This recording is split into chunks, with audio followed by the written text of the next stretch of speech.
आदि में परमेश्वर ने आकाश और पृथ्वी की सृष्टि की। पृथ्वी बेडौल और सुनसान पड़ी थी और गहरे जल के ऊपर अंधियारा था तथा परमेश्वर का आत्मा जल के ऊपर मंडराता था। जब परमेश्वर ने कहा उजियाला हो, तो उजियाला हो गया।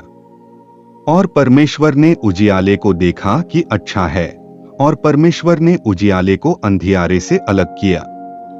और परमेश्वर ने उजियाले को दिन और अंधियारे को रात कहा। तथा सांझ हुई, फिर भोर हुआ। इस प्रकार पहला दिन हो गया। फिर परमेश्वर ने कहा, जल के बीच एक ऐसा अंतर हो कि जल दो भाग हो जाए। तब परमेश्वर ने एक अंतर बनाकर उसके नीचे के जल और उसके ऊपर के जल को अलग अलग किया, और वैसा ही हो गया। और परमेश्वर ने उस अंतर को आकाश कहा। तथा सांझ हुई, फिर भोर हुआ। इस प्रकार दूसरा दिन हो गया। फिर परमेश्वर ने कहा, आकाश के नीचे का जल एक स्थान में इकट्ठा हो जाए और सूखी भूमि दिखाई दे, और वैसा ही हो गया। परमेश्वर ने सूखी भूमि को पृथ्वी कहा, तथा जो जल इकट्ठा हुआ उसको उसने समुद्र कहा। और परमेश्वर ने देखा कि अच्छा है।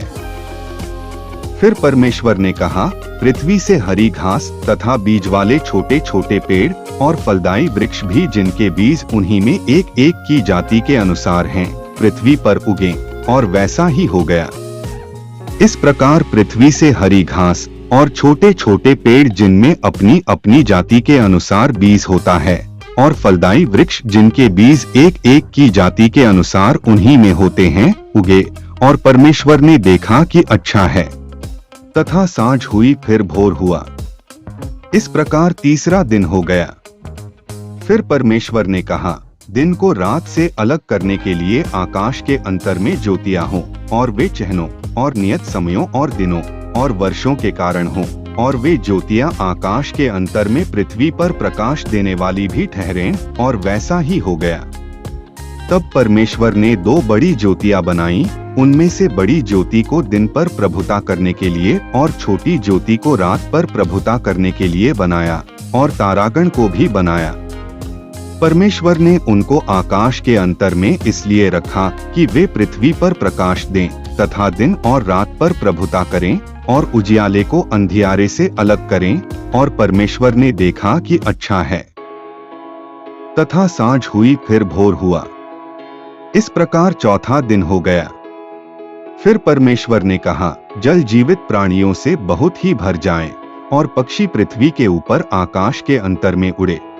इसलिए परमेश्वर ने जाति जाति के बड़े बड़े जल जंतुओं की और उन सब जीवित प्राणियों की भी सृष्टि की, जो चलते फिरते हैं, जिनसे जल बहुत ही भर गया। और एक एक जाति के उड़ने वाले पक्षियों की भी सृष्टि की। और परमेश्वर ने देखा कि अच्छा है। और परमेश्वर ने यह कह के उनको आशीष दी, फूलो फलो और समुद्र के जल में भर जाओ, और पक्षी पृथ्वी पर बढ़े। तथा सांझ हुई, फिर भोर हुआ। इस प्रकार पांचवा दिन हो गया। फिर परमेश्वर ने कहा, पृथ्वी से एक एक जाति के जीवित प्राणी, अर्थात घरेलू पशु और रेंगने वाले जंतु और पृथ्वी के वन पशु जाति जाति के अनुसार उत्पन्न हो, और वैसा ही हो गया। इस प्रकार परमेश्वर ने पृथ्वी के जाति जाति के वन पशुओं को और जाति जाति के घरेलू पशुओं को और जाति जाति के भूमि पर सब रेंगने वाले जंतुओं को बनाया। और परमेश्वर ने देखा कि अच्छा है, हम मनुष्य को अपने स्वरूप के अनुसार अपनी समानता में बनाएं, और वे समुद्र की मछलियों और आकाश के पक्षियों और घरेलू पशुओं और सारी पृथ्वी पर और सब रेंगने वाले जंतुओं पर जो पृथ्वी पर रेंगते हैं अधिकार रखें। तब परमेश्वर ने मनुष्य को अपने स्वरूप के अनुसार उत्पन्न किया। अपने ही स्वरूप के अनुसार परमेश्वर ने उसको उत्पन्न किया, नर और नारी करके उसने मनुष्यों की सृष्टि की। और परमेश्वर ने उनको आशीष दी और उनसे कहा, फूलो फलो और पृथ्वी में भर जाओ और उसको अपने वश में कर लो, और समुद्र की मछलियों तथा आकाश के पक्षियों और पृथ्वी पर रेंगने वाले सब जंतुओं पर अधिकार रखो। फिर परमेश्वर ने उनसे कहा, सुनो, जितने बीज वाले छोटे छोटे पेड़ सारी पृथ्वी के ऊपर हैं और जितने वृक्षों में बीज वाले फल होते हैं, वे सब मैंने तुमको दिए हैं, वे तुम्हारे भोजन के लिए हैं। और जितने पृथ्वी के पशु और आकाश के पक्षी और पृथ्वी पर रेंगने वाले जंतु हैं, जिनमें जीवन का प्राण है, उन सब के खाने के लिए मैंने सब हरे हरे छोटे पेड़ दिए हैं। और वैसा ही हो गया। तब परमेश्वर ने जो कुछ बनाया था सबको देखा, तो क्या देखा कि वह बहुत ही अच्छा है। तथा सांझ हुई फिर भोर हुआ। इस प्रकार छठवां दिन हो गया।